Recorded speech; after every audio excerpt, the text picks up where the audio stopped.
இயேசு கிறிஸ்து நல்லவர். கர்த்தருடைய பரிசுத்த நாமம் மகிமைப்படுவதாக. 89வது சங்கீதம் 15வது வசனத்தை நாம் வாசிக்கலாம். 89வது சங்கீதம் 15வது வசனம்.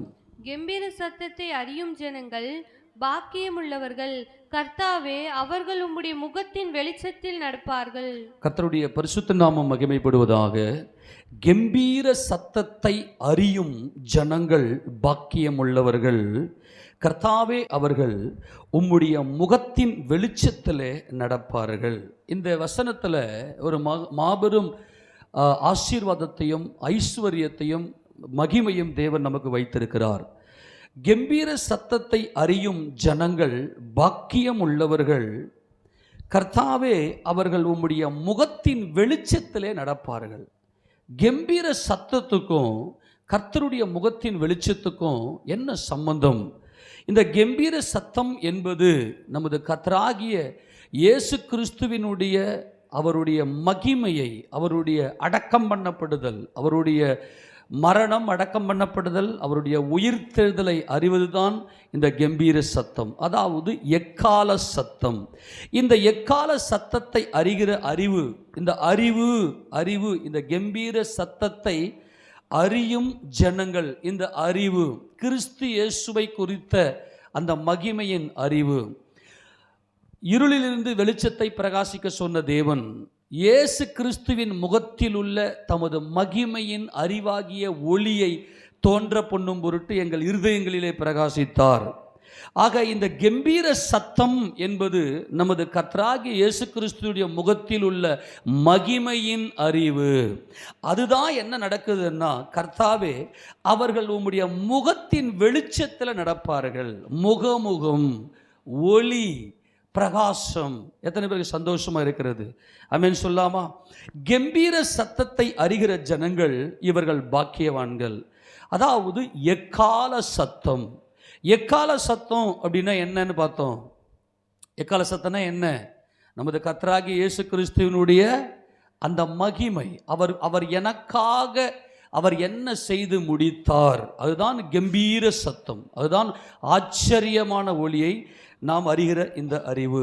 ஆக இந்த கெம்பீர சத்தம் என்பது எதை காண்பிக்கிறது அப்படின்னா, எபிரேயத்தில் பார்த்தீங்கன்னா டெருவா. என்னது? டெருவா. இந்த கெம்பீர சத்தம் என்பது டெருவா.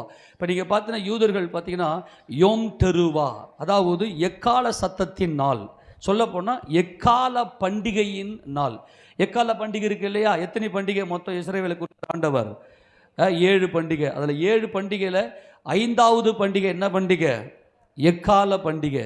இந்த எக்கால பண்டிகை அன்னைக்கு தேவன் கொடுத்தாரே பிரமாணம், அதுதான் கெம்பீர சத்தம், அதுதான் டெருவா. எக்கால சத்தமும் ஆர்ப்பரிப்பும் என்று நாம் பார்த்தோம். எக்கால சத்தமோ ஆர்ப்பரிப்பும். இந்த கெம்பீர சத்தத்தை அறிகிற அறிவு, ஒன்றான மெய் தேவனாகிய உம்மையும் நீர் அனுப்பினவராகிய இயேசு கிறிஸ்துவையும் அறிவதே நித்திய ஜீவன். ஆக இயேசு கிறிஸ்துவினுடைய முகத்தில் உள்ள மகிமையின் அறிவாகிய அந்த ஒளி, அந்த எக்கால சத்தம், இயேசு ராஜாவுடைய மரணம், அடக்கம் பண்ணப்படுதல், உயிர்த்தெழுதல், இதுதான் இந்த ஆச்சரியம். அதுதான் எனக்காக கர்த்தர் என்ன செய்து முடித்தார் என்கின்ற அந்த கெம்பீர சத்தம்.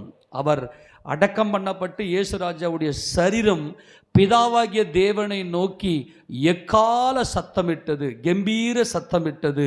ஆக அதரிசனமாக இருக்கிற தேவனை நோக்கி சத்தமிட்டது அவருடைய சரீரம். தேவன் அவருக்கு செவி கொடுத்து அந்த சரீரத்தின் அழிவை, பரிசுத்தரின் அழிவை காண ஒட்டாமல் அவரை மகிமைப்படுத்தினார். ஆக இந்த எக்கால சத்தம் என்பது குமாரனுக்கும் தேவனுக்கும் இருக்கக்கூடிய அன்பின் உறவு. இதுதான் இந்த சத்தியம். ரொம்ப கவனமாக கேளுங்க. சபை எதுக்காக காத்திருக்குது அப்படின்னா, இந்த எக்கால சத்தத்துக்காகத்தான் சபை காத்திருக்கிறது. இப்போ வருகையில் எக்கால சத்தம் கேட்க போகிறோம் இல்லையா? எல்லாரும் சொல்லாமா? இப்போ அதை தான் நம்ம பார்க்க போகிறோம் இன்னைக்கு. கொஞ்சம் கூர்ந்து கவனித்து கொள்ளுங்க. யார் யாருக்கெல்லாம் இந்த எக்கால சத்தம் கேட்கும், யார் யாருக்கெல்லாம் இந்த டெருவா இந்த கெம்பீர சத்தம் கேட்கும் அப்படின்னா, இந்த சத்தத்தை கேட்டவர்கள் என்ன செய்கிறார்கள் என்றால் துதிக்கிறார்கள், ஆர்ப்பரிக்கிறார்கள். அதுதான் உமது முகத்தின் வெளிச்சத்திலே அவர்கள் நடப்பார்கள் என்று கர்த்தர் அங்கே நமக்கு சொல்லுகிறார். 16ஆம் வசனத்தை வாசிக்கும் போது, அவர்கள் உம்முடைய நாமத்தில் நாடோறும் கலிகூர்ந்து உம்முடைய நீதியால் உயர்ந்திருப்பார்கள். மகிழ்ச்சி, துதியின் சத்தம், கீத சத்தம், சந்தோஷம், மகிழ்ச்சி. இதான் சீயோனில் இருக்கிற ஜனங்களுக்கு ஆறுதல். இதான் சீயோனில் இருக்கிற ஜனங்களுக்கு ஆபிரகாமின் சந்ததிக்கு தேவன் கொடுத்திருக்கிறார். இன்னைக்கு ஒருவேளை எந்தெந்த பிரச்சனையோட உங்க மனம் உடைக்கப்பட்டு சந்தோஷம் இல்லாம நித்திய ஜீவனை இழந்துவிட்டு துக்கத்தோடு இருக்கிறீர்களோ, அவர்களுக்கு தேவன் கொடுக்கிற ஒரு மனமகிழ்ச்சியான ஒரு வாக்குத்தத்தம் என்ன தெரியுமா? அவர்கள் அவருடைய முகத்தின் அந்த வெளிச்சம், அந்த முகம், மகிமை அடைந்த இயேசு கிறிஸ்துவை தரிசிக்கிறவர்கள் என்ன செய்கிறார்கள்? உம்முடைய நாமத்தில் நாள்தோறும் களி கூறுகிறார்கள். அவர்கள் மகிழ்ச்சியினால கம்பீரிக்கிறார்கள். உம்முடைய நீதியால் அவர்கள் உயர்ந்திருக்கிறார்கள் என்று இங்கே கர்த்தர் நமக்கு இங்கே வாக்குத்தத்தம் கொடுக்கிறார். உங்கள் துக்கம் சந்தோஷமாய் மாறும். எல்லாரும் ஆமென் சொல்லாமா? ஆக கம்பீர சத்தத்தை நீங்கள் கேட்டால், அதை அறிந்தால், அந்த சத்தத்தை நீங்கள் ஆராய்ந்தால் அவருடைய முகம் உங்களுக்கு தென்படும். மகிமை அடைந்த இயேசு ராஜாவுடைய முகத்தின் வெளிச்சத்தில் அவர்கள் நடப்பார்கள். மகிமை அடைந்த கர்த்தராகிய இயேசு கிறிஸ்து பிதாவாகிய தேவனுடைய வலது பாரசத்திலே அவர் உட்கார்ந்திருக்கிறார். நாம் மகிமையின் மேல் மகிமை அடைந்து மறுரூபப்படுகிறோம். நம் கர்த்தருடைய மகிமையை கண்ணாடியில காண்கிறது போல கண்டு, அந்த கண்டு என்பதுதான் துதியின் சத்தம். அதுதான் துதி, அதுதான் ஆர்ப்பரிப்பு. அப்போ அதற்கு முன்பதாக நம்ம என்ன செய்யணும்னா இந்த கம்பீர சத்தத்தை அறியணும். அந்த வசந்த வாசிங்க 2 கொரிந்தியர் 3:17-18 வாசிக்க பார்க்கலாம். கர்த்தரே ஆவியானவர், கர்த்தரே ஆவியானவர், கர்த்தருடைய ஆவி எங்கேயோ, கர்த்தருடைய ஆவி எங்கேயோ அங்கே விடுதலையும் உண்டு. இந்த கர்த்தரே ஆவியானவர் என்பதுதான் அவருடைய முகத்தின் வெளிச்சம். ஏன்னா கர்த்தர் ஆவி ஆயிட்டாரு. அவர் மரித்து அடக்கம் பண்ணப்பட்ட உயிர் தெரிந்து ஆவி ஆயிட்டார். அடுத்தது நாம் எல்லாரும் திறந்த முகமாய் கர்த்தருடைய மகிமையை கண்ணாடியிலே காண்கிறது போல கண்டு ஆவியாய் இருக்கிற கர்த்தரால் அந்த சாயலாகத்தானே மகிமையின் மேல் மகிமையடைந்து மறுரூபப்படுகிறோம். மகிமையின் மேல் மகிமையடைந்து மறுரூபப்படுகிறோம். இயேசுராஜ் நம்முடைய ஆத்துமாவில், நம்முடைய மனதில் நாம் மறுரூபப்படுகிறோம். ஆக எக்கால சத்தத்தை நாம் கேட்டால்தான் ஆர்ப்பரிக்க முடியும். இந்த ஆர்ப்பரிப்பு என்பது துதி. இந்த துதி என்பது இயேசு ராஜாவை பற்றின பேச்சு, அவரை பற்றி குறித்து மட்டுமே பேசுவது. இதுதான் இந்த துதி. ஆக இந்த கம்பீர சத்தம் என்பது எக்கால பண்டிகையை காண்பிக்கிறது. லேவியராகமத்தின் புத்தகம் 23ஆம் அதிகாரம் 24வது வசனத்தை வாசிக்கலாம். லேவியராகமம் 23:24.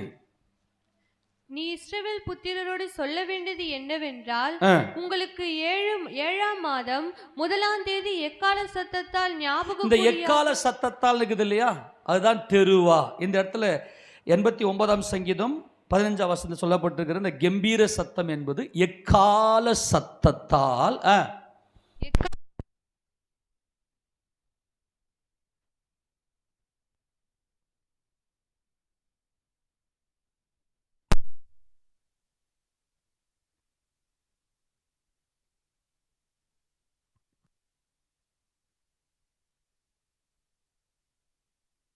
Praise God. Hallelujah. Praise the Lord. Okay, சரி, நல்லா கவனிங்க. அந்த வசந்த வாசி மறுபடியும் வாசிங்க.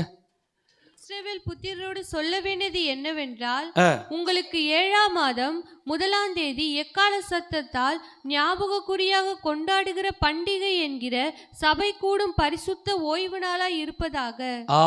இந்த சபை கூடுகிற பரிசுத்த ஓய்வு நாள் என்பது என்ன அப்படின்னா, அதுதான் எக்கால சத்தம். நல்லா கவனிங்க.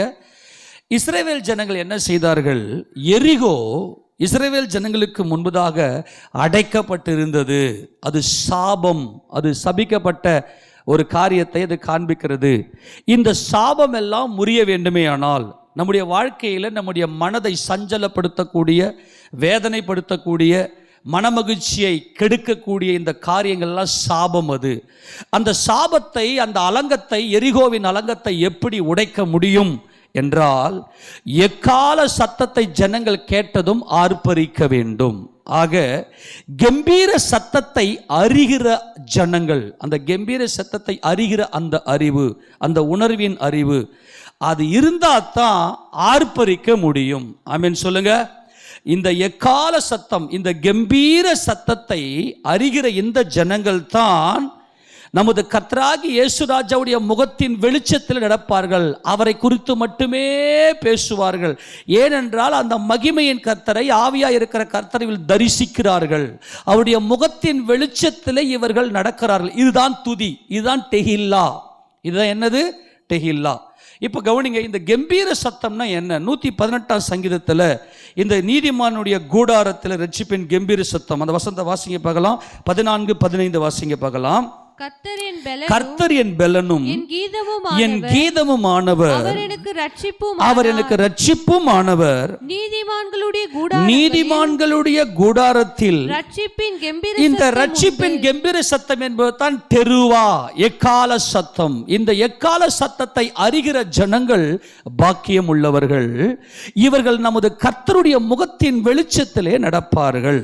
இவர்கள் பூர்ணமாக்கப்பட்டவர்கள், இவர்கள் பூர்ணமாக்கப்பட்ட நீதிமான்கள். இவர்கள் எல்லாரும் என்ன செய்கிறார்கள்? தேவனை முகமுகமாய் தரிசிக்கிறார்கள், தேவனுடைய பிள்ளையாக நிற்கிறாங்க. ஏன்னா இயேசு ராஜாவுடைய அந்த சரீரம் சர்வ வல்லமையுள்ள பிதாவாகிய தேவனை நோக்கி கம்பீர சத்தமிட்டு கூப்பிட்டது. கர்த்தர் இரக்கமுள்ளவர், நீதி உள்ளவர்.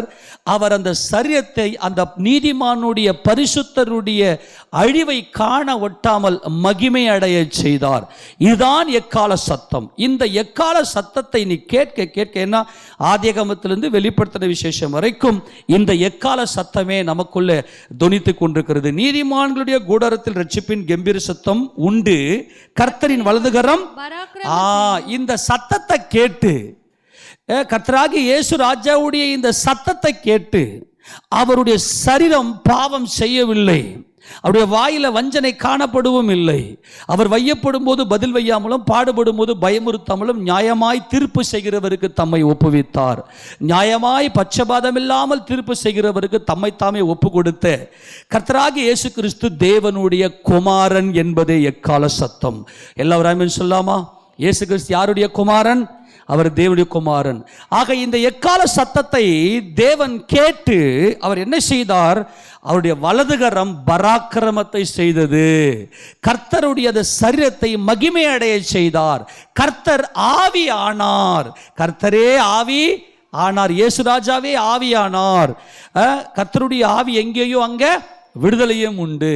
ஆக இந்த எக்கால சத்தத்தை நாம் கேட்கும்போது நாம் துதிக்கிறவர்களாக, கர்த்தராகிய இயேசு ராஜாவுடைய முகத்தை தரிசித்தவர்களாக, அவருடைய முகத்தின் வெளிச்சம் நம்மேல் பிரகாசித்து, மாம்ச சித்தம் அல்ல தேவ சித்தத்தையே நாம் செய்வோம். ஆமென் சொல்லாமா?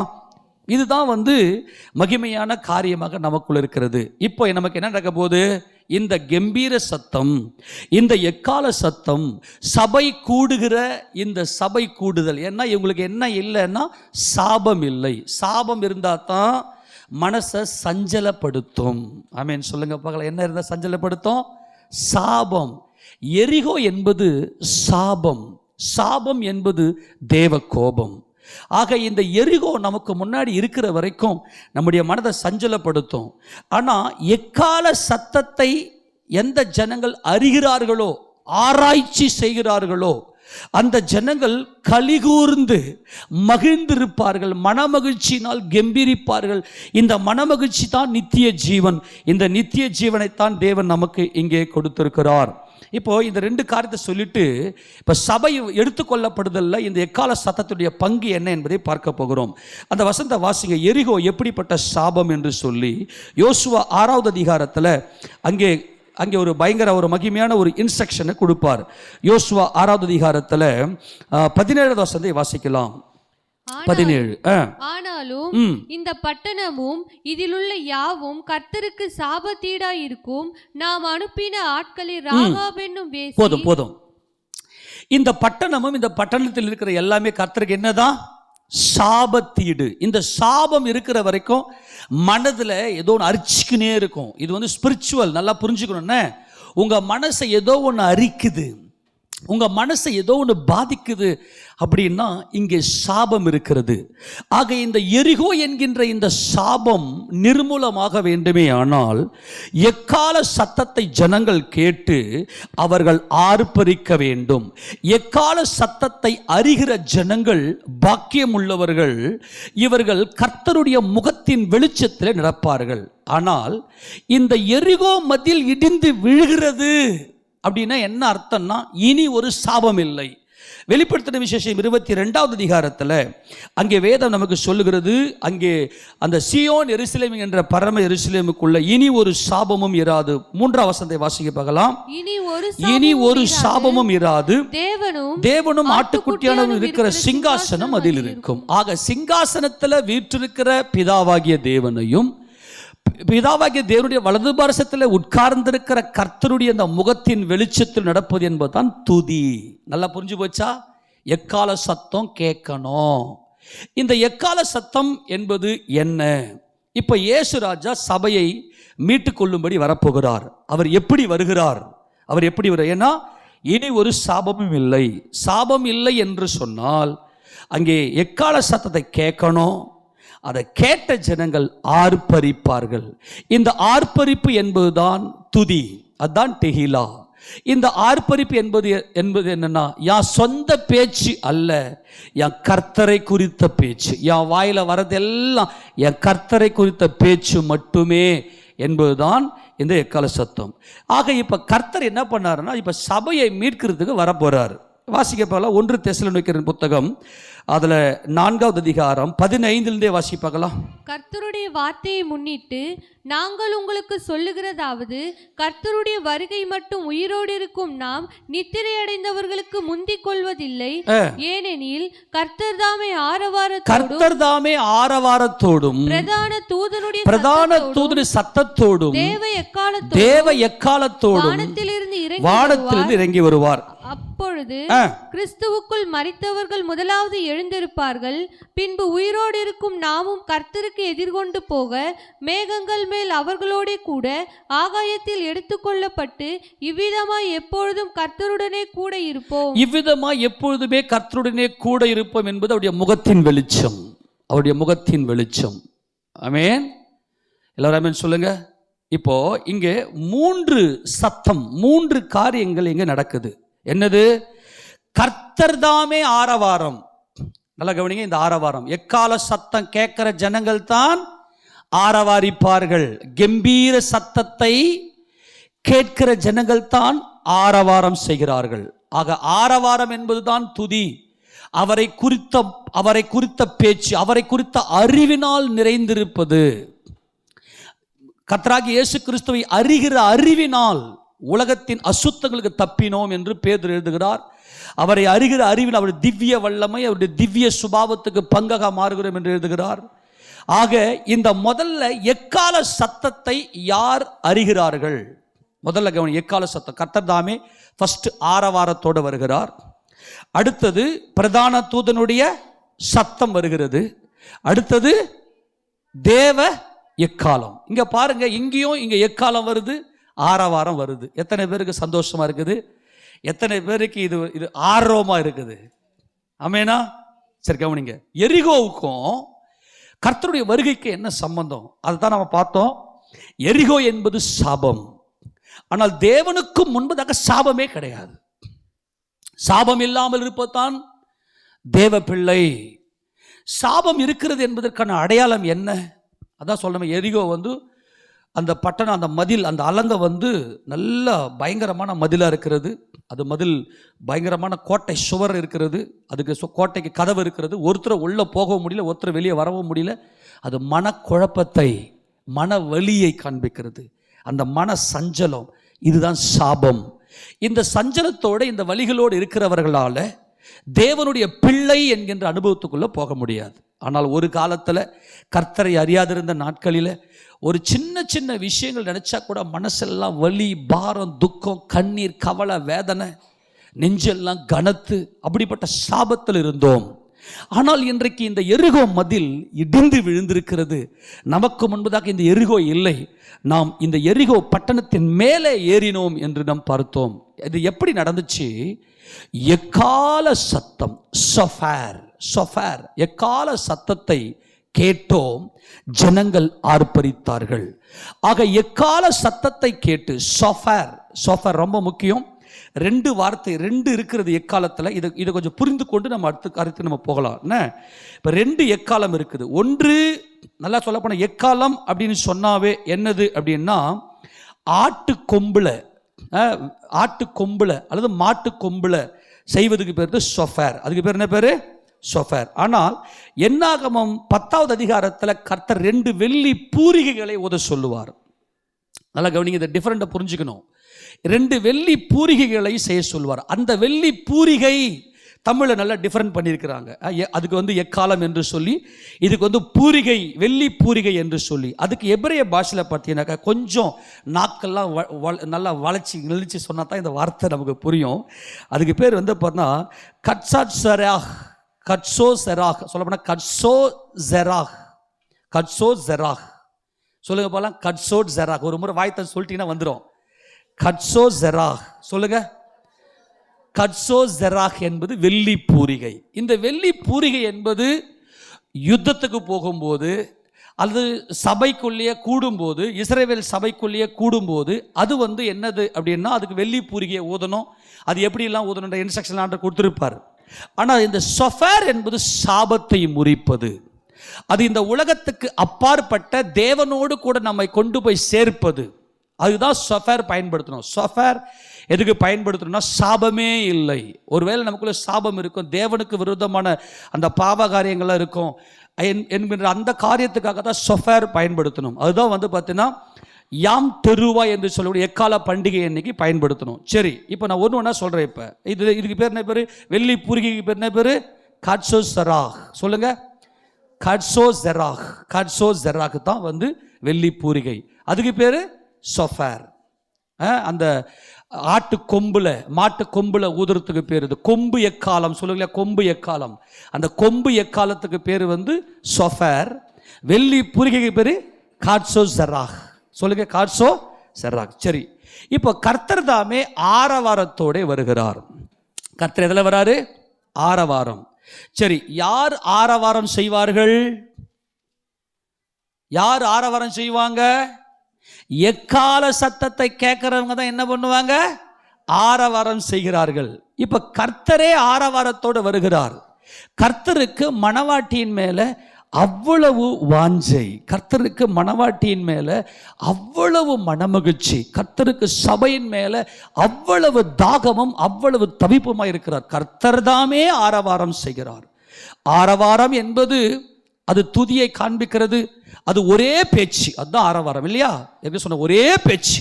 இப்போ கர்த்தருக்கு சபையின் மேல மணவாட்டியின் நினைவாகவே இருக்கிறார். ஒரே பேச்சு இருக்கிறார். அதுதான் இந்த ஆரவாரத்தை காண்பிக்கிறது. அடுத்தது பிரதான தூதனுடைய சத்தம்.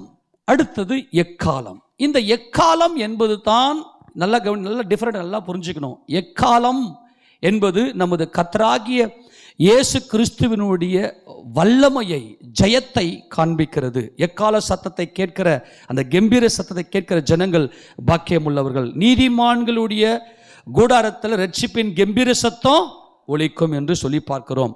ஆக இயேசு ராஜாவுடைய முதல்ல இந்த எக்கால சத்தத்திலிருந்து அப்படியே போலண்ணா.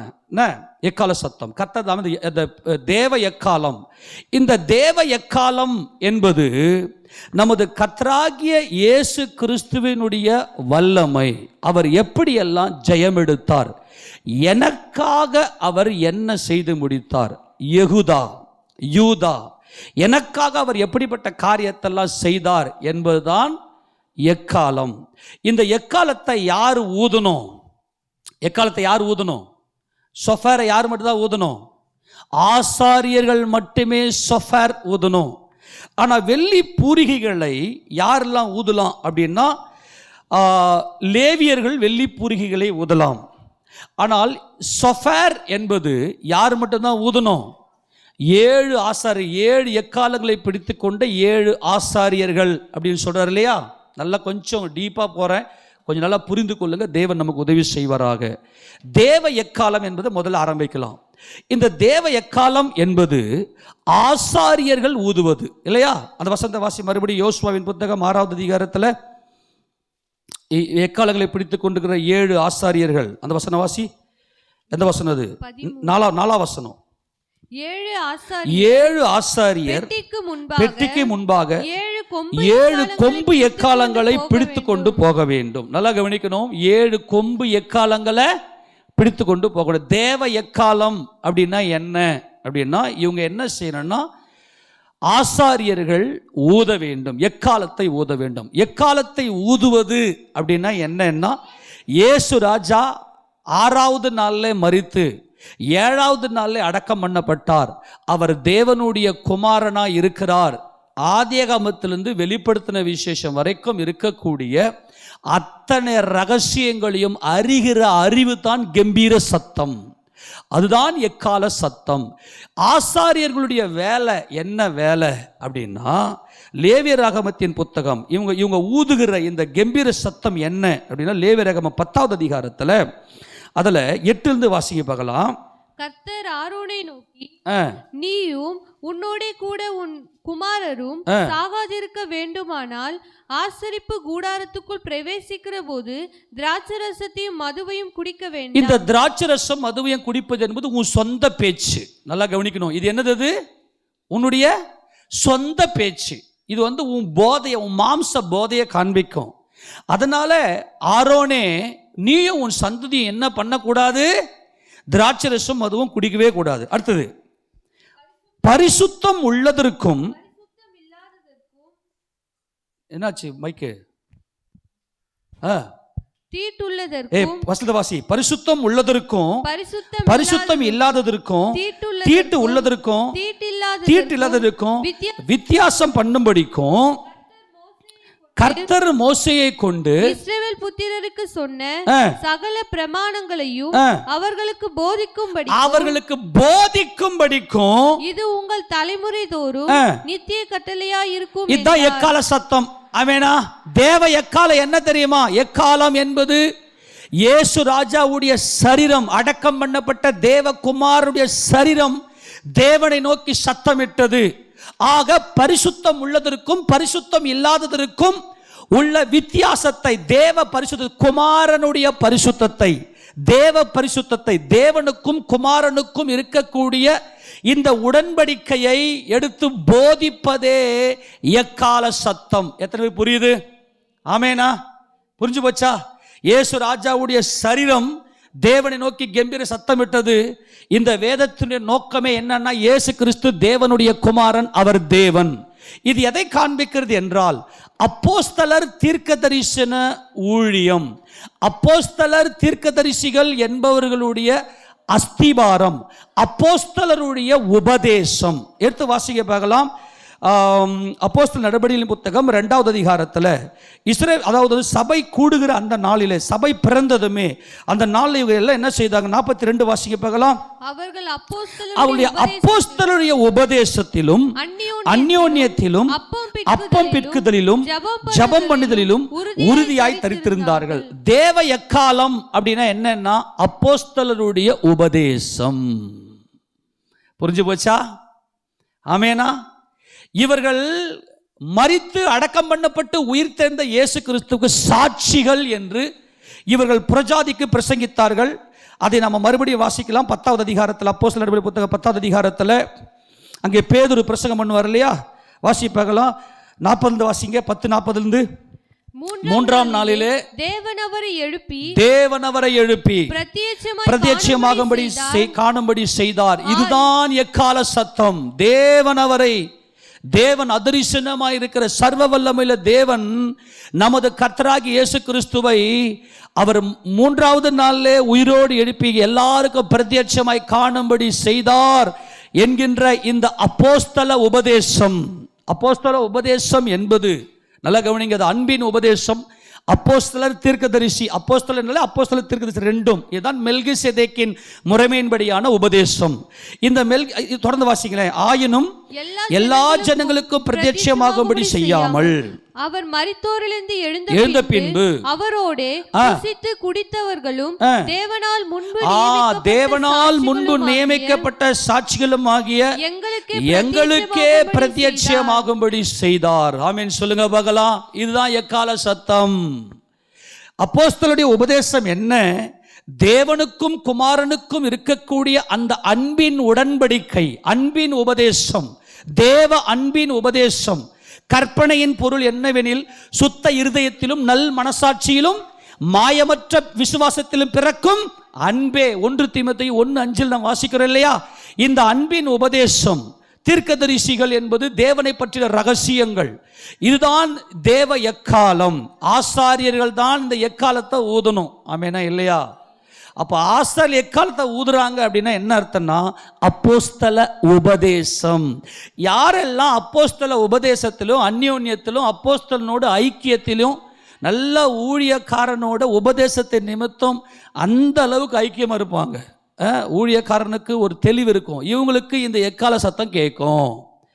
ஏன்னா ஊழியக்காரன் சொல்லுகிற ஒவ்வொரு வார்த்தையும் அவங்களுக்கு வலிக்காது, விழிப்பை கொடுக்க. வலிக்குதுன்னா சபிக்கப்பட்டவர்கள். ஒரு ஊழியக்காரன் பேசுகிற வார்த்தை உங்களுக்கு வலியை கொடுக்கும் அப்படின்னா நீங்கள் சபிக்கப்பட்டவர்கள். எரிகோ உங்களுக்கு முன்னதாக இருக்கிறது.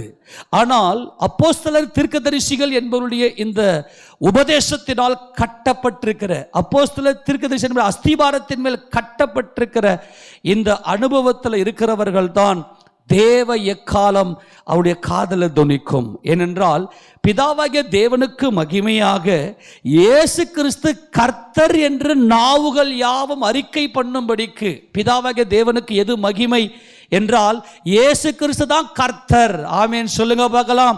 அவர்தான் தேவனுடைய குமாரன். பிலிப்பியர் 1:2 வாசிக்கிறோம் இல்லையா? பிதாவாகிய தேவனுக்கு மகிமையே இயேசு கிறிஸ்து கர்த்தர் என்று நாவுகள் யாவும் அறிக்கை செய்யணும். ஆக எல்லாருக்கும் அவர் பிரத்யட்சமாகும்படி செய்யாமல் அப்போஸ்தலர்களுக்கு மாத்திரமே அவர் காட்சி கொடுத்தார். ஆக அப்போஸ்தலர் தீர்க்கதரிசிகள் என்பவருடைய உபதேசத்தை கேட்பதுதான் இந்த தேவ எக்காலம். நல்லா புரிந்து கொள்ள வேண்டும். ஆக இந்த உபதேசத்தை கேட்டவர்கள் என்ன செய்வார்கள் என்றால் ஆர்ப்பரிப்பார்கள். இவங்க நல்லா கவனிக்கணும். அப்போஸ்தல உபதேசத்தில் கேட்டவங்க மட்டும்தான். அந்த உபதேசத்தை கேட்டாக்கா என்ன வந்துடும்? ஆர்ப்பரிப்பு வந்துடும். ஆர்ப்பரிப்பு என்பது ஒரே சிந்தை, இயேசு கிறிஸ்துவை குறித்த ஒரே சிந்தை, இயேசு கிறிஸ்துவை நம்முடைய இருதயத்தில் தரித்து கொள்ளுகிற அனுபவம். நல்லா கவனிக்கணும். தேவ எக்காலம் என்பது அந்யோன்யத்திலும் அப்பம் பிற்கதிலும் ஐக்கியத்தில் அப்போஸ்தல உபதேசத்தில் உள்ள வந்துடுறோம். ஆமேனா? தேவ எக்காலம் என்பது யாருடைய காதல எக்கால சத்தம் கேட்கும் அப்படின்னா அப்போஸ்தல உபதேசம் அப்படியே மனசுல பதியும். கம்பீர சத்தத்தை அறிகிற ஜனங்கள் பாக்கியம். இவங்க ஆராய்ச்சி செய்வாங்க. அப்போஸ்தல உபதேசத்தை கேட்டுட்டு போறவங்க அல்லங்க. அப்போஸ்தல தீர்க்கதரிசன உபதேசத்தை, அப்போஸ்தல உபதேசத்தை அறிகிற ஜனங்கள் ஆராய்ந்து இவங்க போயிட்டு உட்கார்ந்து உபவாசம் பண்ணி அப்போஸ்தல உபதேசத்தை கேட்டவங்க என்ன செய்வாங்கன்னா, ஆண்டவரே உங்க உபதேசம், உங்க வெளிச்சம், உங்க போஜனம் இவ்வளவு மகிமையா இருக்குதே அப்படின்னு சொல்லி அவர்கள் என்ன செய்வாங்கன்னா உட்கார்ந்து உபவாசம் பண்ணி அந்த வசனத்துக்கு தங்களை ஒப்புவித்து தங்களுடைய மனதை பக்குவப்படுத்துவார்கள். இவர்களுக்குத்தான் தேவ எக்காலம் கேட்கும். ஏன்னா இவங்க எக்கால சத்தத்தை கேட்டிருக்கிறாங்க. எல்லா கரங்களும் சொல்லாமா? சரி, இது வரைக்கும் ஓகேவா? நம்ம நேரம் வச்சு வேகமாக போகிறேன். நல்லா கவனிங்க. இப்போ எக்கால சத்தம் கேட்டுட்டாவே என்ன வந்துடும்? ஆர்ப்பரிப்பு வந்துடும். ஆர்ப்பரிப்புனா என்னன்னா அந்த மகிமையின் கர்த்தர் அவங்களுடைய இருதயத்தில் தரித்து கொள்வார்கள். இதுதான் ஆரவாரம். இப்போ இந்த மாம்சம் மதுபானம் திராட்சரசம் என்கின்ற இந்த மாம்ச போதை அல்ல, பரிசுத்தராகிய இயேசு கிறிஸ்துடைய மகிமையின் ஒளியா இருக்கிற ஆவியா இருக்கிற கர்த்தர் அவள் இருதயத்தில் தரித்து கொள்ளுகிறார்கள். இதுதான் ஆரவாரம். இப்போ இவங்க மாம்சத்துக்கு ஏற்ற அந்த வார்த்தைகளை சொந்த பேச்சை பேச முடியாது. இருதயத்தில் கர்த்தரை தரித்து கொண்டதுனால யாருடைய பேச்சு மட்டும்தான் வரும்? இப்போ கர்த்தருடைய பேச்சு மட்டும்தான் வரும். இப்போ நான் ஒவ்வொரு வசனமாக காட்டுறேன். இப்போ சரி, ஓகே. தேவ எக்காலம் அப்படின்னா என்னது? அப்போஸ்தல உபதேசம், அப்போஸ்தல தீர்க்கதரிசன உபதேசம் கேட்டுட்டோம். ஓகே, இந்த உபதேசத்தை கேட்டவங்க என்ன பண்றாங்க? ஆராய்ந்து பார்க்குறாங்க. வசனங்கள் காரியங்கள் இப்படி இருக்கிறதா என்று சொல்லி பெரோயா பட்டணத்தார் வசனத்தை நாள்தோறும் ஆராய்ந்தார்களே, அதுதான் எக்கால சத்தம், எக்காலத்தை கேட்கிற அனுபவம். எக்கால சத்தம் அது இயேசு ராஜாவுடைய மரணம், அடக்கம் பண்ணப்படுதல், உயிர்த்தெழுதல், அவருடைய பரமேறுதல், அவருடைய மகிமை அடைதல், இந்த காரியத்தை உள்ளடக்கி இந்த வேதம் முழுக்க அதை தான் சொல்லுகிறது. இதை உட்கார்ந்து கேட்டு ஆராய்ந்த இந்த ஜனங்கள் இயேசு ராஜாவை தங்கள் இருதயங்களில் தரித்து கொள்ளுகிறார்கள். ரோமருக்கு எதின நிருபத்தில் 13வது அதிகாரத்தில் ரோமருக்கு இதுதான் ஆரவாரம், இதுதான் ஆர்ப்பரிப்பு. ரோமர் 13வது அதிகாரத்தில் 12 வாசிக்க தொடர்ந்து. இரவு சென்று போயிற்று, பகல் சமீபமாயிற்று, ஆகையால் அந்தகாரத்தின் கிரியைகளை நாம் தள்ளிவிட்டு ஒளியின் ஆயுதங்களை தரித்துக் கொள்ள கடவோம். இந்த ஒளியின் ஆயுதங்களை தரித்துக் கொள்ளும் என்பது இயேசு கிறிஸ்துவை போல மாறி அவரையே வெளிப்படுத்துவது. புரிஞ்சு போச்சா? ஒளியின் ஆயுதங்கள். இயேசு ராஜா தான் ஒளி. வாசிங்கப்ப. களியாட்டும் வெறியும் வேசிதனமும் காமவிகாரமும் வாக்குவாதமும் பொறாமையும் உள்ளவர்களாய் நடவாமல் பகலிலே நடக்கிறவர்கள் போல சீராய் நடக்க கடவோம். துர்இச்சைகளுக்கு இடமாக உடலை பேணாமல் இருந்து கர்த்தராகிய இயேசு கிறிஸ்துவை தரித்துக் கொள்ளுங்கள். இந்த தரித்துக் கொள்ளுதல் என்பது ஆரவாரம். அல்லேலூயா. இப்ப யாருடைய பேச்சு மட்டும் இதெல்லாம் நீங்க ஒண்ணு ஆராய்ச்சி பண்ணணும். நீங்க வீட்டுல போயிட்டு இப்போ இந்த களியாட்டு வெறி இதெல்லாம் என்னது? அதுதான் ஆரோனுக்கு கர்த்தர் சொல்லிட்டாரு, நீ மதுபானத்தை குடிக்காத, திராட்சரசத்தை குடிக்காத. ஆமென். அப்போ உன்னுடைய மாம்ச இன்பங்களை என்னுடைய ஆத்துமா வெறுத்து என்னுடைய ஆத்துமாவளை கிறிஸ்து இயேசுவை தரித்து கொண்டிருக்கிறேன், அவரை அறிகிற அறிவினாலே. அதுதான் கொலோசியர் 3ஆம் அதிகாரம் 10ஆம் வசனம் வாசிங்க பார்க்கலாம். கொலோசியர் 3:10. தன்னை சிருஷ்டித்தவருடைய சாயலுக்கு ஒப்பாய் பூரண அறிவடையும்படி புதிதாக்கப்பட்ட புதிய மனுஷனை தரித்து கொண்டிருக்கிறீர்களே என்பது ஆரவாரம். அல்லேலூயா. இப்ப இயேசு ராஜாவை பத்தின பேச்சு மட்டுமே, என் சொந்த பேச்செல்லாம் ஸ்டாப் ஆயிருச்சு. கர்த்தர் தாமே ஆரவாரத்தோடும். ஏன்னா கர்த்தர் ஏன் ஆரவாரிக்கிறார்? அவருடைய நினைவெல்லாம் நீதான். அல்லேலூயா சொல்லுவோமா? அவருடைய சிந்தனையில, அவருடைய மனதில், அவருடைய நினைவில் இருப்பதெல்லாம் சபையே, மனவாட்டியே. ஏனென்றால் அவர்கள் தான் தேவனை ஆராதிக்கிறவர்கள். ஆக இந்த ஆரவாரம் என்பது எக்கால சத்தத்தை கேட்டாதான் ஆரவாரம். ஆமென் சொல்லுங்க பார்க்கலாம். இந்த ஆரவாரம் தான் துதியை காண்பிக்கிறது. அப்ப இயேசு ராஜாவை பற்றின அந்த அறிவு நம்முடைய இருதயத்திலிருந்து இந்த ஆரவாரம் வரும். எக்கால சத்தம் கேட்க கேட்க கேட்க அந்த அறிவு நம்முடைய ஆத்துமாவில் பூரண அறிவுக்குள்ள வந்துட்டோம். அதை நீங்கள் இன்னும் எபேசியரில் நீங்கள் பார்க்கும்போது, எபேசியர் நிருபத்தை நீங்கள் எடுத்து வாசித்தீங்கன்னா அதில் 4வது அதிகாரம் 22 வாசிங்க. அந்தப்படி முந்தின நடக்கைகளுக்குரிய மோசம் போக்கும் இச்சைகளாலே பழைய மனுஷனை களைந்து போட்டு உங்கள் உள்ளத்திலே புதிதான ஆவி உள்ளவர்களாகி மெய்யான நீதியிலும் பரிசுத்தத்திலும் தேவனுடைய சாயலாக சிருஷ்டிக்கப்பட்ட புதிய மனுஷனை தரித்து கொள்ளுங்கள். இந்த தரித்து கொண்டதுதான் ஆரவாரம். அல்லேலூயா. நம்முடைய ஆத்துமாவில், நம்முடைய ஆவியில், நம்முடைய உணர்வில், நம்முடைய மனதில் கிறிஸ்துவை குறித்த பூரணம் வந்துருச்சுன்னா இந்த மாம்ச பேச்சு வெளிப்படுமா? இந்த மாம்ச சந்தோஷம் வெளிப்படுமா? இந்த மாம்ச சுகம் வெளிப்படுமா? வெளிப்படாதா? களியாட்டு, அப்புறம் காம விகாரம், அப்புறம் இப்படிப்பட்டதான இந்த மாம்சிகத்துமான சம்பந்தம் எல்லாம் பொறாமை, இதெல்லாம் கலந்து போட்டுட்டீங்களே, அப்போ இந்த ஆரவாரம் என்னதுன்னா இயேசு ராஜாவை குறித்த பேச்சு, அவருடைய மகிமை மட்டுமே என் வாயில் வரும். ஆண்டவரே, என் வாய் நாள்தோறும் உடைய மகிமையை சொல்லும். அவைகளின் தொகையை நான் அறியேன். அல்லேலூயா. அவைகளின் தொகையை நான் அறியேன் என்பது பூரண அறிவு. அவருடைய தொகையை அறிவேன். இந்த ஜனங்களை எனக்கென்று ஏற்படுத்தினேன், அவர்கள் என் துதியை சொல்லி வருவார்கள் என்பது அந்த தொகை, கவுண்ட். அந்த பூரணமான அந்த அறிவில் நிரம்பி இருப்பது தான் ஆரவாரம். அப்போ இயேசு ராஜா மணவாட்டியை குறித்த அந்த நினைவில், ஏன்னா அவர்தான் எக்கால சத்தமாய் அவரை குறித்த அறிவு, அவரை பற்றின அந்த சத்தியங்களை நாம் அறிகிற அந்த அறிவு, அப்போஸ்தலர் தீர்க்கதரிசியுடைய உபதேசம், அவர்தான் தேவகுமாரன், அதற்கு நாங்கள் சாட்சிகளாக இருக்கிறோம், அதுக்கு தான் தேவன் எங்களை சாட்சியாக ஏற்படுத்தினார் என்று அப்போஸ்தலர் சொல்லுகிறார்கள். அந்த வசந்த ஃபுல்லாக வாசிகள் தான், நம்ம அதை வாசிப்பாங்களா? அதை மறுபடியும் அதில் அப்போஸ்தலர் புத்தகம் 10ஆம் அதிகாரம் 40 வாசிப்பாங்களா?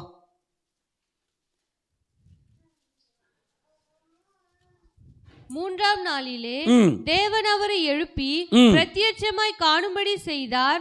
ஆயினும் எல்லா ஜனங்களுக்கும் பிரத்யட்சமாகும்படி செய்யாமல் அவர் மரித்தோரிலிருந்து எழுந்த பின்பு அவரோட புசித்து குடித்தவர்களும் தேவனால் முன்பு நியமிக்கப்பட்ட சாட்சிகளுமாகிய எங்களுக்கே பிரத்யட்சமாகும்படி செய்தார். ஆமென். அப்புறம் அன்றியும் அவரே உயிரோடு இருக்கிறவர்களுக்கும் மரித்தோர்களுக்கும் தேவனால் ஏற்படுத்தப்பட்ட நியாயாதிபதி என்று ஜனங்களுக்கு பிரசங்கிக்கவும் சாட்சியாக ஒப்புவிக்கவும் அவர் எங்களுக்கு கட்டளையிட்டார். ஆக தேவனால் கட்டளை பெற்றவர்கள் தான் இந்த அப்போஸ்தலர் தீர்க்கதரிசிகள். அல்லேலூயா சொல்லுங்க பார்க்கலாம்.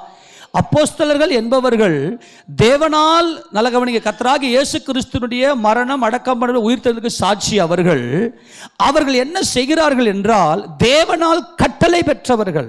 இந்த அவருடைய உபதேசத்தை கேட்பது என்பது எக்காலம். அது எப்படி இருக்கும்? அப்போஸ்தலர் உபதேசம்லாம் வெட்டு 1 துண்டு 2, வெட்டி வெட்டி வெட்டி கரெக்டாக தேவ அன்புல எல்லா மாம்சத்தையும் எல்லா தோலை உரிச்சு மாம்சத்தை சந்தா துண்டித்து அதை அக்னியில் போட்டு நல்லா சாம்பல் ஆக்குறது தான் அப்போஸ்தலர் உபதேசம். ஆமேனா? அதுக்கு செவி கொடுக்கறது எவ்வளோ கஷ்டம், நல்லா புரிஞ்சது. அதுக்கு செவி கொடுக்கறது எவ்வளோ கஷ்டம் இல்லையா? நல்லா கவனிங்க, ரொம்ப முக்கியமானது. ஆக தேவ எக்காலம் அது கர்த்தர் தாமே ஆரவாரம். இந்த தேவ எக்காலம் என்பது தேவன் கொடுத்த மணவாட்டிக்காக கர்த்தர் மன உற்சாகமாய் தம்மைத்தாமே ஒப்பு கொடுத்தார். அதே மாதிரி ஆரவாரத்தோட மணவாட்டியின் மேல அவ்வளவு ஆவலாக இருக்கிறார்.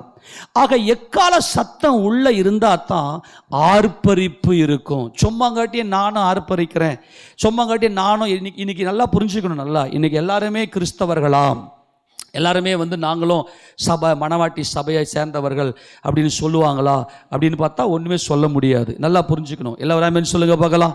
நல்லா கவனிக்கிறீங்களா? எல்லாருமே சொல்லாமா? இப்போ நல்லா கவனிங்க. இது அடுத்தது நம்ம பிரதான ஒரு சத்தத்தை பார்க்க போகிறோம். இது ரெண்டு நல்லா புரிஞ்சு போச்சா?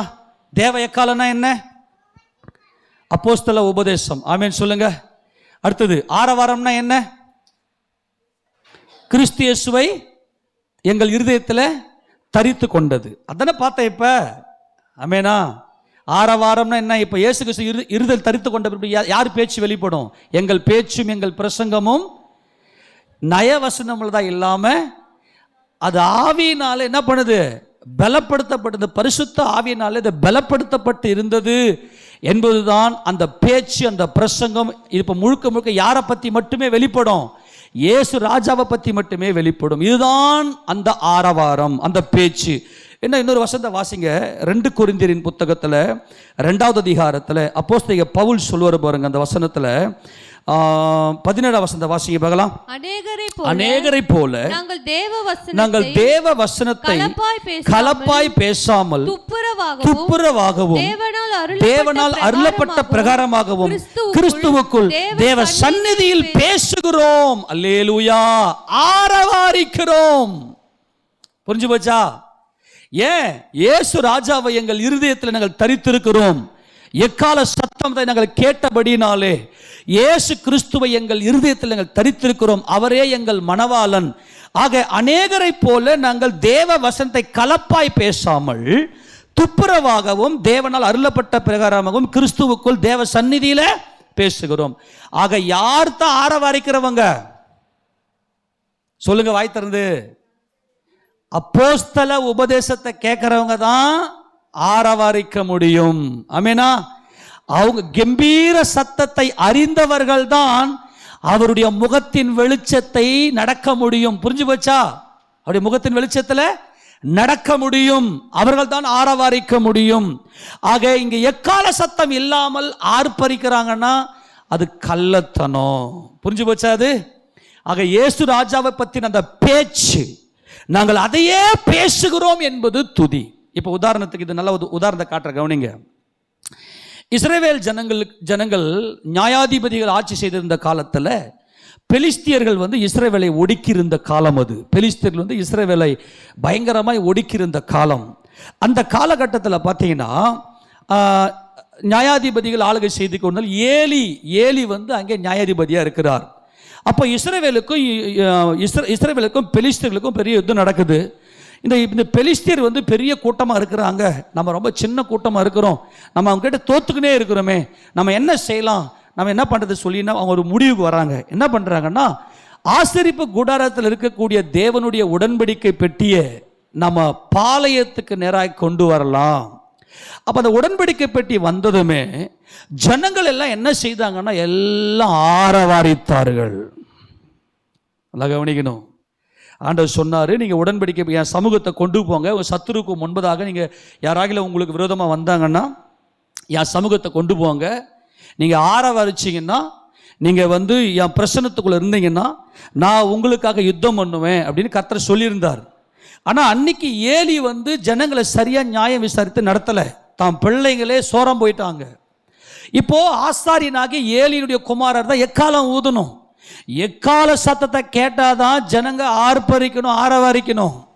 இவங்க எல்லாம் ஆரவாரம் பண்றாங்க. அதுதான் பவுலிங்க சொல்றாரு, அநேகரை போல நாங்கள் தேவ வசனத்தை கலப்பா பேசல. இன்னைக்கு எல்லா சர்ச்சும் இன்னைக்கு இருக்குது, நல்லா புரிஞ்சுக்கணும். அப்போஸ்தல உபதேசம் இருக்குதா, அதுதான் எக்கால சத்தம், அதுதான் தேவ எக்காலம். அந்த ஜனங்க தான் ஆரவாரம் செய்வார்கள். அவங்க பேச்சு ஏசப்பா தவிர வேற வீண் பேச்சு ஒன்று கூட வாயில வராது. கடைசியில் என்ன நடந்துச்சு தெரியுமா? அந்த ஜனங்கள் புறமுதுகு காட்டி எல்லாம் ஏறக்குறைய 30,000 பேர் வெட்டுண்டு விழுந்தார்கள். பெட்டியும் பிடிக்கப்பட்டது. நல்லா கவனிக்கணும், எக்கால சத்தம் இல்லாமல் ஆரவாரம் இல்லை. அல்லேலூயா. இயேசு ராஜாவுடைய பரிசுத்தம் விளங்காமல் பரிசுத்தத்துக்கும் பரிசுத்தம் இல்லாததற்கும் உள்ள வித்தியாசத்தை காண செய்ய வேண்டும். வாசிங்க அந்த வசனத்தை. நியாயாதிபதிகளின் புத்தகம் 4வது அதிகாரத்தில் இவர்கள் எல்லாரும் என்ன செய்வாங்கன்னா, பெட்டி வந்துருச்சுன்னு ஆரவாரம் பண்ணுவாங்க. எக்கால சத்தமே அங்கே கிடையாது. இல்லை சாரி, 1 சாமுவேல் 4வது அதிகாரத்தில் 5வது வசனம் வாசிங்க பார்க்கலாம். கர்த்தருடைய உடன்படிக்கை பெட்டி பாளையத்திலே வருகிற போது இஸ்ரவேலர் எல்லாரும் பூமி அதிரத்தக்கதாக மகா ஆர்ப்பரிப்பாய் சத்தமிட்டார்கள். இயேசு எங்க பார்த்தாலும் இயேசு இயேசு இயேசு இயேசு இன்னைக்கு வாயை திறந்தா சொல்றாங்க இல்லையா, இந்த ஆர்ப்பரிப்பு. ஆனா அங்க என்ன இல்லை, யார் எக்கால ஊதணும்? ஆசாரியர்கள் இருக்கிறப்பா. நீ ஓப்னியும் பினகாஸ் இருக்கிறாங்க.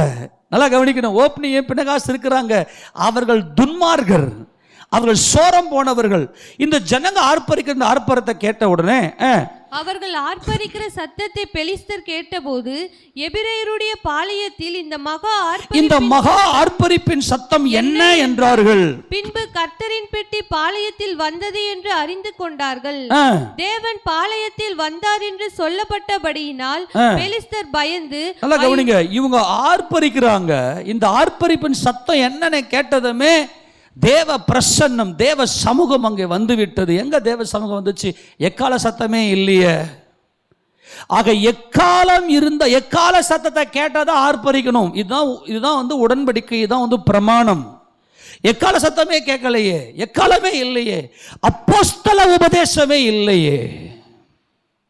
இன்னைக்கு ஜனங்கள் எல்லாம் தடவி கொடுத்துக்கின்னு நல்லா நேக்கா வச்சுக்கின்னு எல்லாருக்கும் நல்லா மது போதை நல்லா ஊற்றி கொடுத்து நல்லா மாம்ச போதையில் நடத்திக்கிட்டு இருந்தா எங்கிருந்து அந்த ஜனங்களுடைய அந்த ஜனங்கள் ஆரவரிக்க முடியும்? இன்னைக்கு ஜனங்க சொல்கிறாங்க, நாங்களாம் இயேசு கிறிஸ்து ஆராதிக்கிறோம். யாரை பார்த்தாலும் இந்த ஆரவாரமெல்லாம் செல்லாது. அங்க என்ன நடந்துச்சு பாருங்க. 10ஆம் வசனம் வாசிங்க, நேரம் இல்ல. அப்பொழுது பெலிஸ்தர் யுத்தம் பண்ணினார்கள். இஸ்ரவேலர் முறிந்து அவரவர் தங்கள் கூடாரங்களுக்கு ஓடி போனார்கள். மகா பெரிய சங்காரம் உண்டாயிற்று. இஸ்ரவேலிலே 30,000 காலாட்கள் விழுந்தார்கள். தேவனுடைய பெட்டி பிடிக்கப்பட்டது. ஏலியின் 2 குமாரரை ஓப்னியும் பினகாசும் மாண்டார்கள். ஆடா மானங்கெட்டவனங்களே, உங்களுக்கு என்னடா வேலை? ஓப்னி பினகாஸ், ஏன் நீ மாண்டு போனாய்? நீ எக்காலம் ஓத வேண்டியவன். இயேசு ராஜாவை குறித்த அறிவு, அவ்வளவுதான் கான்செப்ட். கம்பீர சத்தத்தை அறிகிற ஜனங்கள் பாக்கியவான்கள். இந்த ஓப்னியும் பினகாசும் வேதத்தை உட்கார்ந்து ஆராய்ந்து பார்த்து கிறிஸ்து இயேசுடைய மகிமையை ஜனங்களுக்கு விளக்கப்படுத்தி பரிசுத்தம் உள்ளதற்கும் பரிசுத்தம் இல்லாததற்கும், தீட்டு உள்ளதற்கும் தீட்டு இல்லாததற்குமான வித்தியாசத்தை உண்டு பண்ணி இயேசு ராஜாவே ராஜாதி ராஜா என்று எக்கால சத்தமிட வேண்டிய இந்த ஓப்னியும் பினகாசும் துன்மார்க்கத்தில் இருந்தார்கள். எக்காலம் தொட முடியவில்லை. அதனால 30,000 காலாட்கள் அங்கே விழுந்தார்கள். இன்னொரு காரியத்தை நான் சொல்லுகிறேன். ராஜாக்கள் ஆளுகை செய்த அந்த நாட்களிலே இஸ்ரவேல் ரெண்டா பிளவுண்டது, ரெண்டா பிரிஞ்சு போச்சு. அப்போ 10 கோத்திரமாகி இஸ்ரவேலுக்கு யெரொபெயாம் ராஜாவாக தேவன் தான் நியமித்தார். 2 கோத்திரத்துக்கு யூதாவுக்கும் பெஞ்சமீனுக்கும் தாவீதின் வம்சத்தார் ஆளுகை செய்து கொண்டிருக்கிறார்கள். அந்த நாட்களிலே யெரொபெயாம் என்ன செய்யறான்? தேவனுக்கு விரோதமாக கலகம் பண்ணி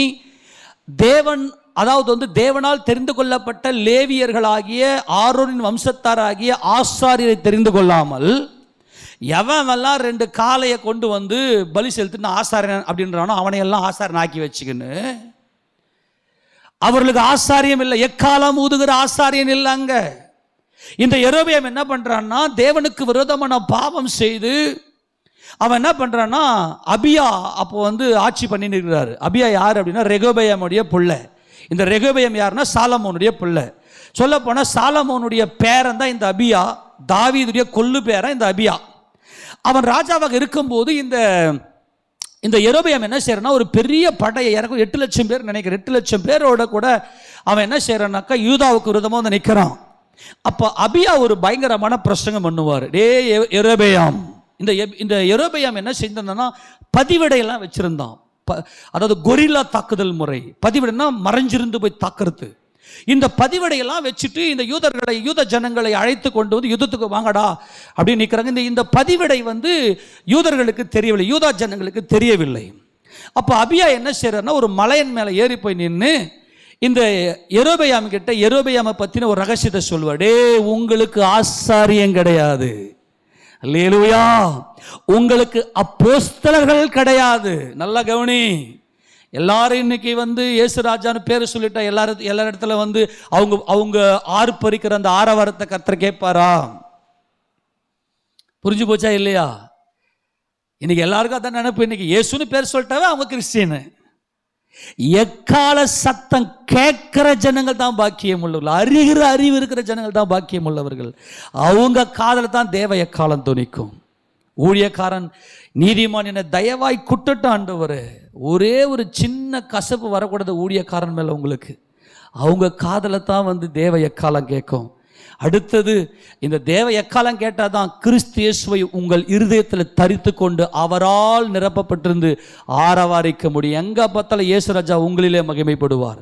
நல்லா கவனிக்கணும். அந்த நேரத்தில் ஒரு காரியம் நடந்துச்சு. இந்த யூதா கோத்திரத்தை சேர்ந்த இந்த அபியா என்ன செய்திருந்தார்? யுத்த காலத்தில் தேவனுடைய பிரமாணத்தின்படி நீங்க உங்க சத்துருக்கு எதிராக நீங்க யுத்தத்துக்கு போகும்போது நீங்க வெள்ளி பூரிகைகளை எடுத்துன்னு போங்க. அங்க வெள்ளி பூரிகை நீங்க ஊதுனீங்கன்னா உங்க தேசத்துக்கு விரோதமாக வரக்கூடிய சத்துருவை உங்க கையில நான் ஒப்பு கொடுப்பேன் என்று அவர் பிரமாண தோராவில் அவர் சொல்லியிருந்தார். என்னாகம 10ஆம் அதிகாரத்தில் சொல்லியிருப்பார். அதன்படியாக இந்த அபியா என்ன செய்திருப்பார் அப்படின்னா, அங்கே எக்காலங்களை ஊதுகிற ஆசாரியர்களை நிறுத்தியிருப்பார். அப்ப என்ன நடந்துச்சுன்னாக்கா, திடீர் என்று இஸ்ரவேலர்கள் யூத ஜனங்களை சூழ்ந்து கொண்டார்கள். அந்த நேரத்தில் இவர் எல்லாரும் வெள்ளி பூரிகைகளை ஊதுகிற எக்காலங்களை ஊதுகிற அந்த சத்தத்தை ஜனங்க கேட்டதுமே ஆரவாரித்தார்கள். கர்த்தர் யுத்தம் பண்ணினார். அல்லேலூயா சொல்லாமா? நீ எக்கால சத்தத்தை கேட்கலனா உன்னால ஆரவாரிக்க முடியாது. இயேசுன்ற பேரை நீ சொல்லலாம், இயேசுராஜான்ற பேரை சொல்றதுதான் துதி. ஆனா எக்கால சத்தனை கேட்கலையே, அப்போஸ்தலருடைய பாதத்துல நீ இல்லையே, அப்போஸ்தலருடைய உபதேசத்துல இல்லையே, அப்போஸ்தலனை பகைக்கிற ஆவி, கோராகின் ஆவி இருக்குது. 2 நாளாகமத்தின் புத்தகம் 13வது அதிகாரத்தை திருப்பிக் கொள்ளுங்கள். 2 நாளாகமத்தின் புத்தகம் 13வது அதிகாரம், அதுல வாசிக்க பார்க்கலாம். அந்த வசனத்தை மாத்திரம் நான் சொல்றேன். அவன் அபியா போயிட்டு இங்க ஒரு வார்த்தையை சொல்லுவார். அந்த வசனத்தை வாசிக்க பார்க்கலாம். 9 வாசிக்க பார்க்கலாம். நீங்கள் ஆரோனின் குமாரராகிய கர்த்தருடைய ஆசாரியரையும் லேவியரையும் தள்ளிவிட்டு, எக்காலத்தை சத்தத்தை கேட்கக்கூடிய அனுபவமே உங்களுக்கு இல்லையாடா? நீங்க அவளை தள்ளிட்டு தேசங்களின் ஜனங்களை போல உங்களுக்கு ஆசாரியர்களை உண்டு பண்ணவில்லை. உங்களுக்கு நீங்களே ஆசாரியர்களை உண்டு. தேவன் கட்டளையிடலையே. நல்லா கவனி, தேவன் கட்டளையிட்ட. இந்த மைக்கு மாற்றி சொல்லு போலாச்சு, ஒரு மாதிரி அமுங்குது.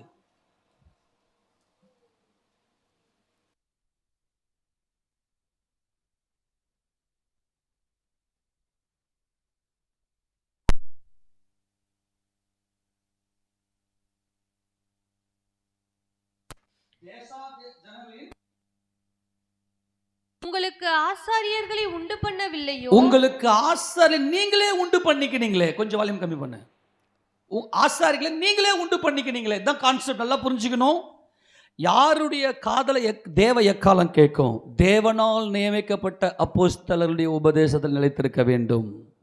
உங்களுக்கு நீங்களே ஆசாரியரை உண்டு பண்ணி கொள்ளவில்லையோ? நல்லா மறுபடியும் சொல்றேன், அப்போஸ்தலன் என்பவன் தேவனால் நியமிக்கப்பட்டவன், தேவனால் தெரிந்து கொள்ளப்பட்டவன். இளங்காலையினாலும் 7 கடாக்களினாலும் தன்னை பிரதிஷ்டையாக்கும்படி வருகிற எவனும் தெய்வம் அல்லாதவைகளுக்கு ஆசாரியன் ஆகிறானே. அப்பா புரிஞ்சு போச்சா? இது தேவனால் தெரிந்து கொள்ளப்படலை. ஆரோனின் வம்சத்தார் தேவனால் தெரிந்து கொள்ளப்பட்டவர்கள். அவர்களுக்குத்தான் இந்த பிரமாணத்தை எக்காலம் ஊதக்கூடிய அதிகாரத்தை தேவன் கொடுத்திருக்கிறார். பரிசுத்தம் உள்ளதற்கும் பரிசுத்தம் இல்லாததற்கும் அந்த வித்தியாசத்தை உண்டு பண்ணக்கூடிய எக்கால சத்தம் அப்போஸ்தலர் தீர்க்கதரிசன உபதேசம். ஆனால் எங்களுக்கோ கர்த்தரே தேவன். நாங்கள் அவரை விட்டு விலகவில்லை. கர்த்தருக்கு ஊழியம் செய்கிற ஆசாரியர்கள் ஆரோனின் குமாரரும் பணிவிடை செய்கிறவர்கள் லேவியருமே. கரங்களை உயர்த்தி எல்லாரும் ஆமென் சொல்லுவோமா? அப்போஸ்தலர் தீர்க்கதரிசிகள் என்பவர்கள் தேவனால் நியமிக்கப்பட்டவர்கள். அவருடைய உபதேசம் கேட்கறதுக்கு கேட்க முடியாது முதல்ல. ஏன்னா மரத்தில் தூக்கிடுவாங்க. ஆமென். தோலை உரிச்சு ஆணி அடிச்சு அந்த மாம்சத்தை சில்லு ஆணி அடிச்சு தூக்கி மாட்டிடுவாங்க.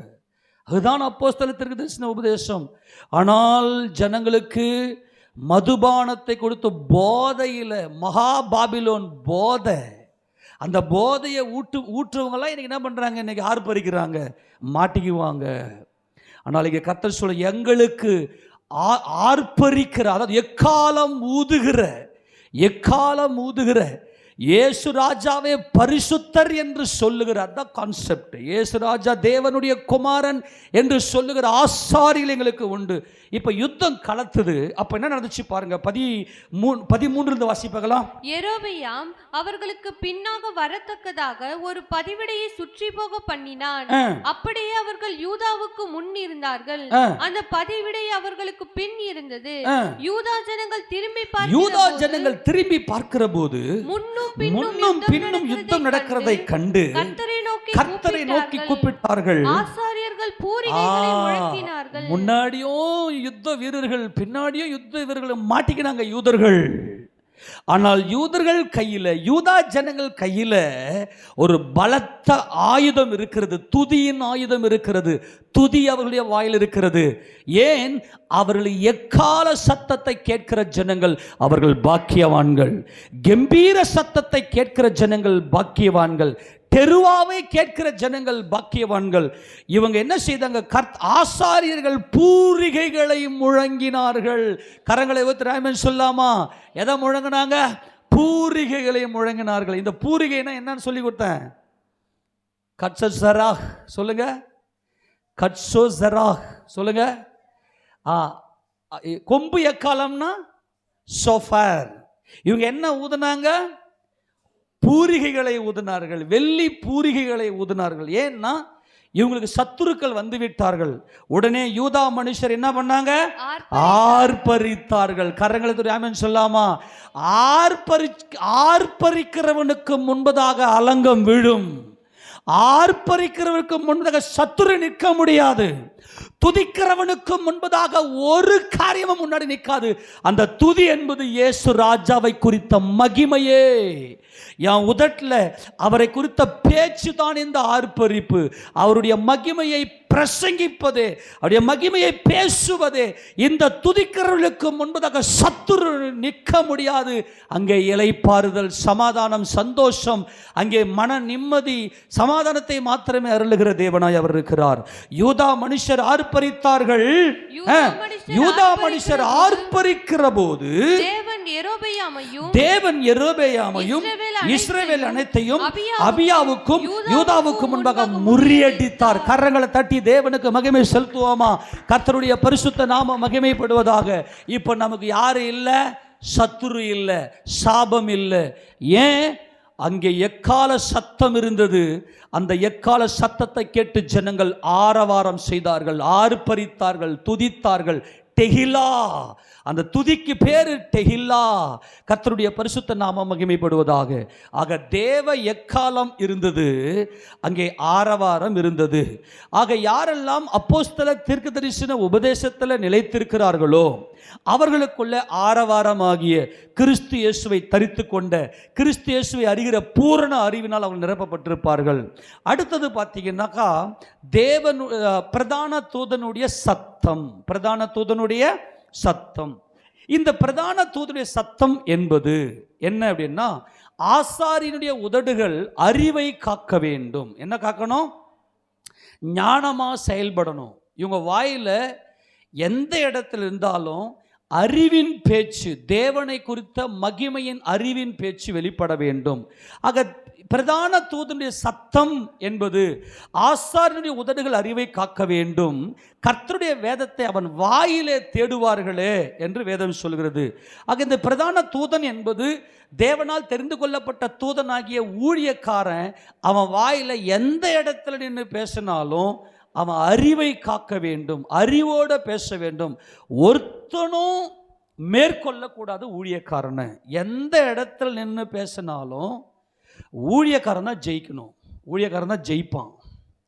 இதுதான் பிரதான தூதனுடைய சத்தம். கடற்கடந்த வசனத்தில் நான் வாசிக்கிறேன் பாருங்க. ஏன்னா தேவனுடைய வார்த்தை வல்லமையின் வார்த்தை இல்லையா? முதல்ல மல்கியா புத்தகத்தில் திருப்பி கொள்ளுங்க. அங்கே ஆசாரியனுடைய உதடுகள் அறிவை காக்க வேண்டும், கர்த்தருடைய வேதத்தை என் வாயில தேடுவார்கள். 2ஆம் அதிகாரத்தில் 6 வாசிக்க பார்க்கலாம். சத்திய வேதம் அவன் வாயில் இருந்தது, அவனுடைய உதடுகளில் அநியாயம் காணப்படவில்லை. வேதம் அவன் வாயில் இருக்கணும், அவன் தான் தூதன். அநியாயம் அவன் வாயில இல்லை. அவன் என்னோட சமாதானமும் யதார்த்தமாய் சஞ்சரித்து அநேகரை அக்கிரமத்தினின்று திருப்பினான். இதுதான் யார் எந்த இடத்துல போயிட்டு தேவனுக்கு விரோதமான காரியங்களை பேசினாலும் இவன் அறிவோட ஷார்ப்பாக பேசினாங்க. வீண் வார்த்தைகளை பேசி, தேவையில்லாத வார்த்தைகளை பேசி அங்கே தேவ ராஜ்யத்தை குலைக்கக்கூடாது. ஏன்னா தேவ ராஜ்யத்துக்கு இவன் தான் அடையாளம்.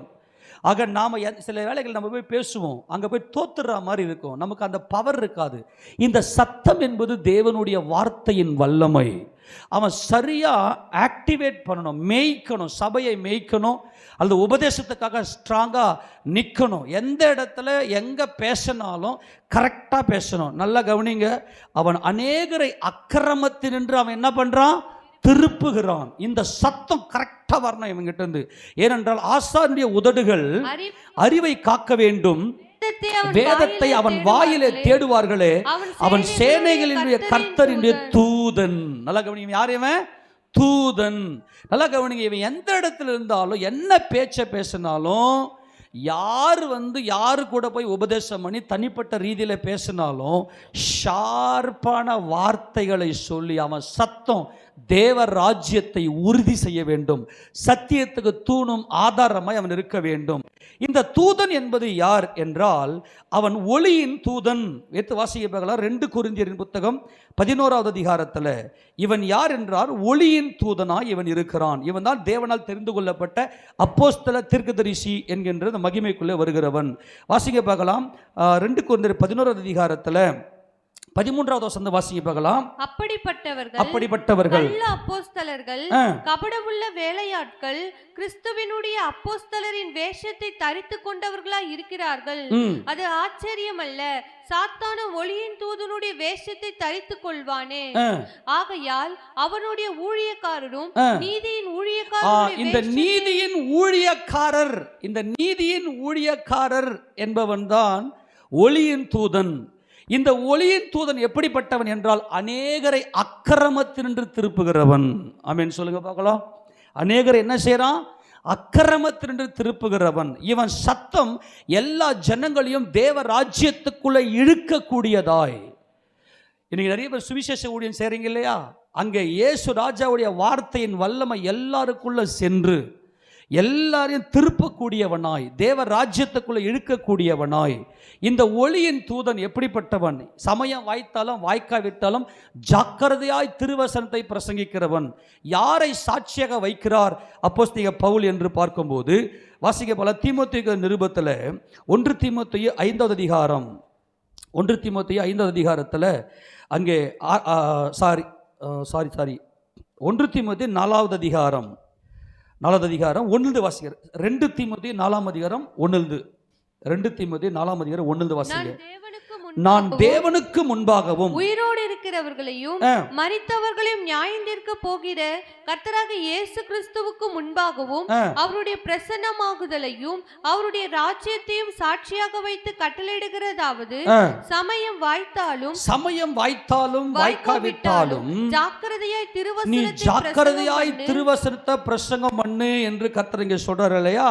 அப்போ என்ன செய்யணும்னாக்கா, எல்லா விதமான நீடிய சாந்தத்தோட உபதேசத்தோட கண்டனம் பண்ணி கடிந்து கொண்டு புத்தி சொல்லு அப்படி சொல்லிக்கினே வரும்போது அவர் எங்க என்ன சொல்லுவார் அப்படின்னா, இன்னொரு வசனத்தை வாசிக்க பார்க்கலாம். இவன் எப்படிப்பட்ட ஊழியக்காரனாக இருக்க வேண்டும் என்றால், யாரெல்லாம் பிசாசினால் மயக்கப்பட்டுள்ள, இது 2 தீமோத்தேயு 2வது அதிகாரத்தில் 25வது வசனத்தை வாசிக்கலாம். 25 எதிர்பேசுகிறவர்கள் சத்தியத்தை அறியும்படி தேவன் அவர்களுக்கு மனம் திரும்புதலை அருளத்தக்கதாய். இந்த பேச்சில் எதிர் பேசுறாங்க இல்லையா, தேவனுக்கு விரோதமாய் தேவனை அறியாம பேசுறாங்களே, அவங்களுக்கு ஷார்ப்பாக உபதேசத்தை கொடுத்து பேசி அவங்கள கரெக்ஷன் பண்ணணும். இப்போ நீங்கள் கவனிங்க, இப்போ சபையில் ஒரு சில அபிஷேகம் பெற்ற ஆத்துமாக்கள் இருப்பாங்க. அவங்க என்ன பண்ணுவாங்கன்னா, சபையில் சில பேர் கோச்சிக்கின்னு பிரச்சனை பண்ணி போயிடுவாங்க. இவங்க என்ன செய்வாங்கன்னா, கரெக்டாக பரிசுத்த ஆளுடைய வல்லமையில் தேவ பலத்தில் கரெக்டாக அவங்க என்னென்னலாம் பேசுகிறாங்களோ அதுக்கு கரெக்டாக இவங்க கவுண்டர் கொடுத்து சரியாக அவங்கள கூட்டின்னு வருவாங்க. நல்லா கவனிங்க, முழு சபையும் கர்த்தர் இந்த பரிபூர்ணத்துக்கு நேரம் நடத்துகிறார். இவங்க என்ன செய்வாங்க? 26 வசனம் வாசிக்க பார்க்கலாம். பிசாசானவனுடைய இச்சையின்படி செய்ய அவனால் பிடிபட்டிருக்கிற அவர்கள் மறுபடியும் மயக்கம் தெளிந்து அவன் கண்ணிக்கு நீங்கத்தக்கதாகவும் சாந்தமாய் அவனுக்கு உபதேசிக்க. இதுதான் தூதனுடைய பிரதான தூதனுடைய சத்தம். என்ன சத்தம்? இந்த பிசாசுடைய உபதேசத்தை கேட்டு என்ன பண்ணுவாங்கன்னா, பிசாசு இச்சையின்படியே செய்யறதுக்கு சபையை விட்டு ஓடுவாங்க. ஏன்னா அப்போஸ்தல சபையில் ஜனங்களாக நிற்க மாட்டாங்க. அப்போஸ்தல உபதேசத்தில் ஜனங்க நிற்க மாட்டாங்க. இது என்ன கடினமான உபதேசமாக இருக்குது, யார் இதை கேட்பாங்க, எங்களால் கேட்க முடியாது சொல்லிட்டு ஓடி போயிடுவாங்க. அப்போது இந்த பிரதானத்துடைய சத்தம் என்பது மறுபடியும் அவங்க மயக்கம் தெளித்து அவங்க சபையில் கூப்பிடணும் அவங்கள. ஆமெனா? பிசாசு இச்சையின்படி செய்ய அவனால் பிடிக்கப்பட்டவங்க, ஓடி போயிட்டவங்க, சபையை விட்டு வெளியே போனவங்கள மறுபடியுமாய் அவர்களை தேவ அன்புக்குள்ள கூட்டி சேர்க்கக்கூடிய அந்த அனுபவம். எதிர் பேசுவாங்க, சத்தியத்துக்கு விரோதமாக பேசுவாங்க, அவங்களுக்கு ஷார்ப்பாக கடிந்து கொண்டு ஷார்ப்பாக கண்டனம் பண்ணி சரியாக உபதேசத்தை கொடுத்து எந்த இடத்துல அது என்னதுன்னா சபையை நடத்துகிற நடத்திப்பை காண்பிக்கிறது. சில இப்போ அப்புறம் இது ஊழியக்காரன் மட்டும்தானா? இது அப்படி அல்ல, இது எல்லாமே சபையில் இருக்கிற ஜனங்களுக்கு பொருந்தும். இப்போ சபையில் இருக்கிற ஜனங்க என்ன பண்ணும், ஒரு ஆத்மா வரலன்னா கூட சர்ச்சில் இவங்க கண் அவங்க மேலேயே இருக்கும். யார் இன்றைக்கி சர்ச்சுக்கு வரல, அவங்கக்கிட்ட போய் உட்காந்து பேசி ஷார்ப்பாக பேசுவாங்க. எதிர் பேசுகிறவங்க, சத்தியத்துக்கு விரோதமாக பேசுகிறவங்க, அவங்கள கரெக்டாக பேசி சபைக்குள்ளே கொண்டு வந்து ஜாயின் பண்ணி விட்டுருவாங்க. அப்போ எதிர் பேசுகிறவங்கள கண்டனம் பண்ணி பேசணும். ஆக இதுதான் சத்தம், பிரதான தூதனுடைய சத்தம். இந்த பிரதான தூதன் என்பது தேவனால் தெரிந்து கொள்ளப்பட்ட ஒளியின் தூதன், தேவனால் தெரிந்து கொள்ளப்பட்ட தேவனுடைய ஊழியர்கள். அதுதான் முக்காடிடும் போது தேவனுடைய தூதனை வச்சு நான் உங்களுக்கு சொல்கிறேன், தேவ தூதனுக்கு முன்னாடி முக்காடு போட்டுக்க, ஊழியக்காரனுக்கு முன்னாடி முக்காடு போட்டுக்க அப்படின்னு பவுல் சொல்வார். தேவ தூதன் அவன் என்னுடைய வாயில் அறிவை தேடுவார்கள், அவன் அறிவோடு பேச வேண்டும், அறிவோடு பேச வேண்டும். தீத்துவுக்கு எழுதும்போது எதிர் பேசுகிறவங்களை எப்படி கண்டனம் பண்ணணும்னு சொல்லுவார் பாருங்க. தீத்துக்கு நிருபம் 1வது அதிகாரத்தில் 9ஆம் வசனத்தில் வாசிக்க பார்க்கலாம். ஆரோக்கியமான உபதேசத்தினாலே புத்தி சொல்ல. இந்த ஆரோக்கியமான உபதேசத்தில் புத்தி சொல்றது, தனித்தனியாக பார்த்து உக்காந்து அவங்களுக்கு புத்தி சொல்லி பேசுறது, இதுதான் பிரதானத்துடைய சத்தம்.